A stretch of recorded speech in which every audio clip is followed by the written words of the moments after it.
The cage in the shadows. Jaren walked through the dark forest with a small flashlight in his hand. The trees were tall and quiet, and the only sound was the crunch of leaves under his boots. He had heard rumors about an old alien ship crashing deep in this forest. Most people were too afraid to come here, but not Jaren. He needed parts to fix his broken shuttle.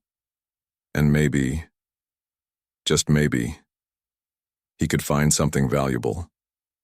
The night was cold, and the fog was thick. But then, he heard it. A sound. A soft, broken sound. It wasn't an animal. It was crying. Jaren froze. His heart beat faster. It was faint, but clear, like someone sobbing through pain. He turned off his flashlight and listened again. The cry came from the left.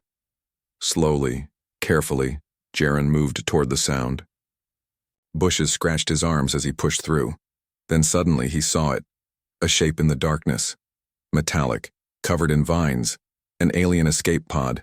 It was badly damaged, its back half torn open. Green lights blinked weakly inside. Jaren stepped closer, his boots sinking into the muddy ground. And then he saw the cage. It was small. Rusty. Built into the pod like it had always been there. And inside it was a girl. Not human. Her skin was light blue and her body was thin. Too thin. She sat in the corner of the cage, hugging her knees. Her long white hair was tangled and dirty. She wore no clothes, only chains around her ankles. Her face was covered in dust and tears. When Jaren moved closer, she looked up. Her eyes were big and glowing violet. She didn't say a word. She just stared. Jaren felt something twist inside his chest.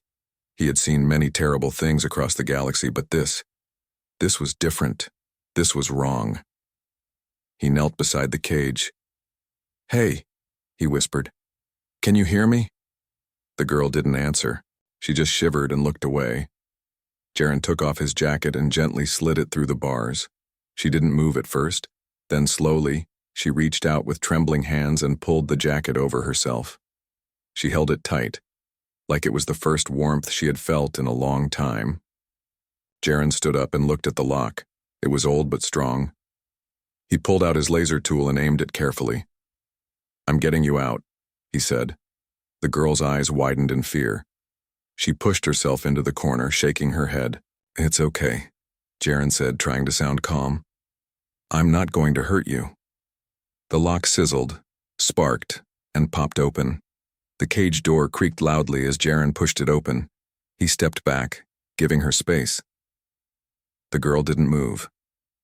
Minutes passed. Then, with shaky legs, she crawled out. She couldn't even stand. Jaren rushed forward and caught her before she fell. Her body was cold, too light, and so weak. She let out a small cry, but didn't fight. Jaren wrapped her in his arms. "It's all right," he whispered. "You're safe now." Suddenly, he heard something. Crunch. Footsteps in the leaves. Someone else was in the forest. Jaren turned around, still holding the girl. A red light blinked from deeper in the trees. He wasn't alone. And maybe this girl wasn't meant to be found. "Hold on," he whispered to her, tightening his grip. "I've got you." He picked her up and ran. Through the fog, through the fear, and behind him, the cage door swung slowly shut, empty at last. Jaren's cabin was hidden in the hills, far from cities, far from trouble. It was small, quiet, and safe. He placed the girl gently on a soft bed. Her eyes were still wide. She looked at everything like she was waiting for someone to hurt her again. The jacket still clung to her thin body. She didn't speak. She didn't move. She just watched. Jaren knelt beside the bed and opened a box. Inside were soft clothes, an old shirt and pants. Not perfect, but warm. "I brought these for you," he said kindly. He held them out to her, but the moment his hand came close, she flinched. She pulled back so fast she nearly fell off the bed. Her breath turned sharp. Her eyes filled with terror. Jaren froze. "I'm sorry," he whispered, putting the clothes on the bed instead. No touch, okay. No touch. The girl stayed tense. Her hands clutched the jacket tightly. Jaren took 2 steps back and sat in the corner. He didn't speak again. He just waited. The room was quiet, except for the sound of rain tapping on the roof. Hours passed. The girl stayed awake the whole time. She didn't sleep. She didn't blink much either. Then finally, slowly, she touched the clothes. Her fingers were thin, almost skeletal. She brought the shirt close and smelled it. Her nose wrinkled, but she pulled it over her small frame anyway. It hung loose, but it was warm. She looked at Jaren once, just for a second. Then she curled under the blanket, back still facing him. That night, she didn't speak a word. But she didn't cry either. In the morning, Jaren made soup. Just water, salt, and a few roots. He placed the bowl on the floor near the bed and stepped away. The girl stared at it. Then she did something strange. She sniffed the air like an animal, checked every side of the bowl, and even licked a drop first. Jaren watched quietly. She took the bowl in both hands and drank like she hadn't eaten in days, maybe longer. When she finished, she looked at him again. This time, longer. Still no words. But something in her eyes had changed. Later that day, Jaren sat on the floor with a data pad. He drew pictures, simple ones, a stick figure, a cup, a bed. Then he drew a girl, then a man, then the two standing side by side. He turned the pad toward her. The girl tilted her head. He pointed to himself. Jaren, he said. He pointed to her, waiting. She blinked. Nothing. Then she picked up the pad and started drawing. A circle, a triangle, a swirl, alien writing. She didn't know his language, but she knew how to write her own. That was a start. That night, something happened. Jaren was sitting by the window, keeping watch. The girl was asleep, curled into the blankets. Suddenly she whimpered, then she screamed, a sharp, broken scream that tore through the silence. Jaren ran to her side. She thrashed in her sleep, kicking, crying, "Nay, Tahari, Tahari." Jaren didn't understand the words, but he understood pain. He reached out gently, slowly, and touched her hand. She woke up with a gasp and rolled off the bed, crawling away like a terrified animal. Jaren knelt. "It's okay. It was just a dream." The girl shook her head over and over, whispering something fast in her alien tongue. She curled into the corner and covered her head. Jaren's heart broke again. Who did this to her? Why was she in that cage? And what did Tahri mean? He sat down right there on the floor, keeping his distance. He didn't ask her to stop. He just stayed close. Not too close, just enough to let her know she wasn't alone. Jaren woke up before sunrise. Something didn't feel right. The air was too still, too quiet. He looked toward the bed, but the girl was already awake, sitting against the wall, hugging her knees. She hadn't slept. Again. A strange red light blinked outside the cabin window. Faint, far, but moving. Jaren's heart dropped. Someone had found them. Not by chance. They were tracking her. He rushed to a shelf, grabbed a small scanner, and ran it across the girl's neck, arms, chest, careful not to touch. And there it was, a tracker, buried deep under her skin near her shoulder. "No," Jaren whispered. "They marked you like property." The girl watched him with confused eyes. She didn't understand the words, but she saw the fear in his face, and fear was something she knew well. Jaren moved fast. He packed emergency supplies, grabbed his tools, and handed her a small bag. "We have to leave," he said. She stood slowly, still unsure, but followed him to the door. That's when they heard it. A whistle, a long, slow whistle from the trees. Jaren grabbed the girl and ducked. A voice called out loud and cruel. "You took something that wasn't yours, human." Jaren peeked outside. 3 figures stood just beyond the clearing. Tall, armored, holding shock rifles. Alien poachers. One of them smirked. She was property. Our property. Jaren shouted back. She's not property. She's a person. Laughter. She's a product. And we have buyers waiting. The girl began to shake. She reached out, grabbed Jaren's sleeve, then froze, shocked at her own action. She had touched him first. Jaren looked down at her and nodded. I won't let them take you. He pulled a small grenade from his belt, an old flash bomb. Close your eyes, he whispered. Then he threw it. Boom! Light exploded in the clearing. The hunter screamed, blinded. Jaren grabbed the girl's hand and ran. Through the back door, down the slope, into the thick trees. They ran hard, fast. Branches tore at their faces. Mud pulled at their boots. But Jaren didn't stop, and the girl didn't let go. Behind them, the hunters roared. Hours passed. They hid inside a cave, deep in the hills. The girl curled into a blanket, shaking and silent. Jaren sat near the entrance, holding a knife in one hand, a signal jammer in the other. They were safe, for now, but not for long. He looked at her again. Even with her fear, even with the dirt on her face, she looked less broken than before. She had run. She had chosen to fight. Maybe she didn't understand his words, but she was starting to understand him. Then, she did something that shook him. She stood. She walked toward him, and she sat, right next to him. Quiet, calm, together. Jaren handed her a piece of dried food. She took it without flinching. She even whispered something. It was just one word. Her voice was soft, scared, but hopeful. Lyra. Jaren turned to her. Is that your name? She said it again. Lyra. For the first time since he found her, she spoke her truth. Jaren smiled gently. Lyra. He repeated it. She nodded. Suddenly his comm device beeped. A new signal had locked onto their position. The hunters were coming again, stronger, closer, and they were not going to stop. Jaren looked at Lyra. She wasn't just a scared girl anymore. She was his responsibility now, and he was ready to protect her no matter what. Night came slowly. Inside the cave, the fire Jaren built gave off a soft orange glow. Outside, cold wind howled between the rocks like a lonely animal. Lyra was asleep, finally. She lay curled under Jaren's thick coat, breathing slow and deep.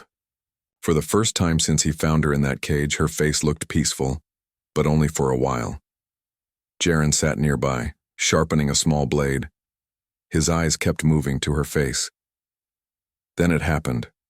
Her body twitched, her fingers curled. Her lips began to tremble, and then tears. Silent, steady tears rolled down her blue cheeks. She wasn't awake. She was dreaming of something terrible. She let out a soft whimper, then another. Then she mumbled something, her alien tongue spilling in broken pieces. Words Jaren couldn't understand, but pain he could feel. No, she whispered. Don't. Please. Suddenly, her body jolted. Her hands flew to her face, and she screamed, a scream so raw it echoed off the cave walls.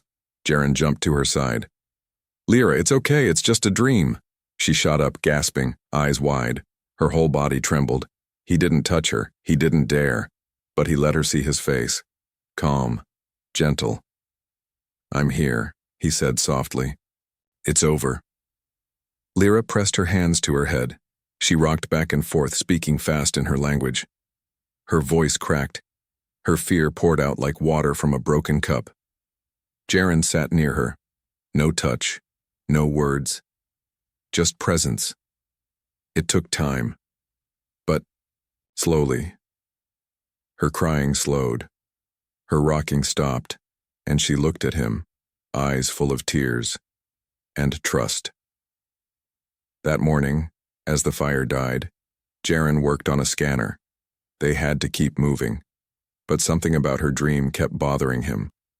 What had she seen? What had they done to her? He remembered the tracker. They didn't just want to catch her. They wanted to control her. And maybe destroy her. Jaren drew more pictures on his datapad. A cage. An alien with a whip. A ship. He pointed at each one, watching. Her reaction. When he pointed at the alien with a whip, her eyes went wide. She reached out and tapped the figure 3 times, hard. Then she grabbed the datapad and drew a mark beside it. A symbol, circular, with 3 sharp points. Jaren didn't know the symbol, but she drew it again and again. Then she whispered something. Narcool. A name, a place, a monster. Whatever it was, it haunted her, and it was real. Lyra suddenly leaned close to Jaren.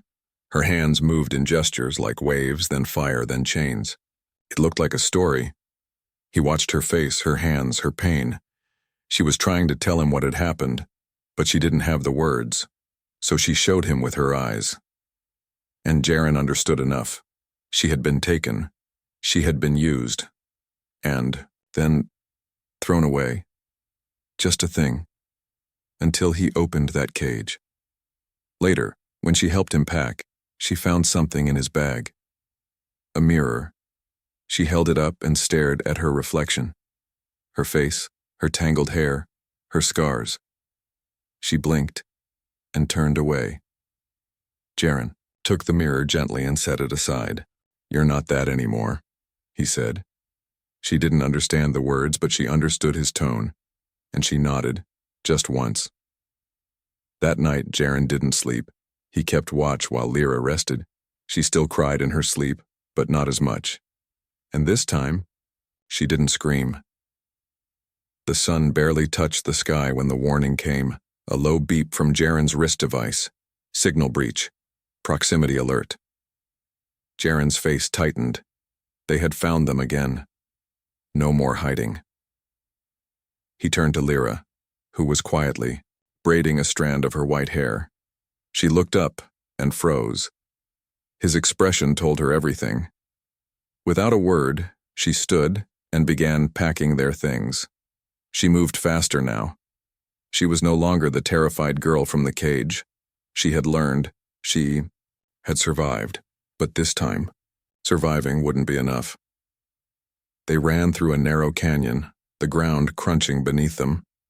The cave behind them was no longer safe. Jaren stopped at a ridge and looked through his scope. 3 fast-moving heat signals, closing in. He cursed, under his breath. The poachers had upgraded. These weren't just hunters anymore. These were trackers, silent, cold, precise. Lyra tugged his arm and pointed to her shoulder, where the tracker had been. It still glowed faintly beneath her skin. Jaren stared at it, angry at himself. He thought removing the outer device was enough, but the tracker wasn't just metal. It was living tech, bonded to her bloodstream. They were using her body against her. They reached an old comm station buried in rocks, rusted, half dead. But it had one thing Jaren needed, a surgical laser. He sat Lyra on a crate and pulled on gloves. "It's going to hurt," he said. She nodded once. Strong, brave. He activated the device. The laser hummed. When he made the first cut, she didn't scream. She clenched her jaw. Her eyes watered. But she didn't scream. Blood ran down her back. He worked fast. Minutes felt like hours. And then, he pulled it out. A tiny black shard, still blinking weakly. Lyra slumped forward, breathing hard. Jaren crushed the shard beneath his boot. They had 5 minutes, maybe less. Jaren sealed her wound with a patch and wrapped her in a coat. "Can you walk?" She stood slowly. Her legs shook, but she nodded. They moved again, this time toward an old human outpost buried beneath the sand dunes. As they walked, Lyra whispered something. Jaren turned. "What did you say?" She repeated it. "Home?" He gave a sad smile. "Trying to get there." She looked at him carefully, then said something else. "You... home?" The words were broken, but clear. He blinked. Was she asking if he was her home? He couldn't answer. Not yet. They reached the outpost entrance just as the shadows behind them moved. Too late. Jaren shoved the door open and pulled Lyra inside. A red beam missed his shoulder by inches. He pushed a metal lever, and the door slammed shut behind them, for now they were trapped inside. The building was dark, broken, and smelled of old oil, but it had something they needed. Defense panels. Jaren ran to the wall and started activating them one by one. Outside, the hunters shouted, "She's worth more dead than free." Lyra heard it. She understood enough. Her hands trembled. Jaren reached for his weapon. "We're not giving you to anyone." She stepped in front of him. He froze. She raised her hands, not in fear, but in defiance. "They not own me," she said, slow and clear. Jaren felt something in his chest shift. She had found her voice, and now she wanted to fight. As the wall shook from the first blast, Lyra stood beside him, calm and fierce. She was no longer a prisoner. She was someone worth fighting for, and this time, Jaren wasn't alone. Smoke curled from the walls. The old outpost shook with every blast, but the shield Jaren activated was holding, for now. He and Lyra sat on the floor, back to back. His pulse was racing. She was silent, listening. The sounds of shouting outside had faded. The poachers were trying another way in. Lyra touched her bandaged shoulder. The pain was still there, but she didn't cry. She hadn't cried once since. Jaren removed the tracker. She didn't ask questions. She didn't show fear. She simply waited, like a warrior. Jaren looked at her and said, "They'll come again." She nodded. To pass time, Jaren started fixing a broken drone in the corner. A small hoverbot, round and dented, missing one eye. He muttered, "Maybe this thing still has a joke left in it." Lyra tilted her head. He pressed the power button. The drone buzzed, sparked, then rose an inch in the air. Its eye blinked. "Hello. I am useless." Lyra blinked. The drone spun once, hit the wall, and fell over. Jaren chuckled. "Well, it's honest." Then something strange happened. A tiny sound came from Lyra. A breath, a twitch, and then a laugh. Small, soft, awkward, but real. Her very first laugh. Jaren looked at her, stunned. She covered her mouth like she had done something wrong. But he smiled wide. "Don't hide that." Lyra looked down, hiding her face in her knees. But her shoulders shook again. She was laughing quietly, and for one small moment, the room wasn't a prison. It was peace. That night, Jaren found an old translator, Chip. He gently placed it on the table near Lyra. He didn't force her to use it. But she picked it up, studied it, and nodded once. He showed her how to place it near her neck. When it activated, she flinched, but didn't pull away. The machine buzzed, softly. Then Jaren said, "Can you understand me now?" She waited, then nodded slowly. "Yes." Her voice came out through the translator, still her tone, but more clear. He grinned. "That makes things easier," she whispered. "I like drone." He laughed. "Me too." Later they sat beside the glowing control panel. Lyra touched her chest. "Name is Lyra." Jaren nodded. "You told me. It's a good name." She looked at him. "You are Jaren." "Yes." She was quiet for a moment, then asked something unexpected. "Why, help me?" Jaren paused. He didn't have a simple answer. He looked at her fragile hands, the scars on her arms, the courage in her eyes. Because someone had to. She tilted her head. "But why you?" Jaren gave a half smile. "I guess I didn't like seeing you cry in that cage." Lyra's eyes shimmered. "I remember. I was ready to die." "But you didn't." "No," she whispered. "You opened the door." Suddenly, an alarm buzzed. Someone was hacking the door. Jaren stood quickly, checking the panel. "They're back." Lyra stood too, but not behind. Him, beside him. He looked at her, surprised.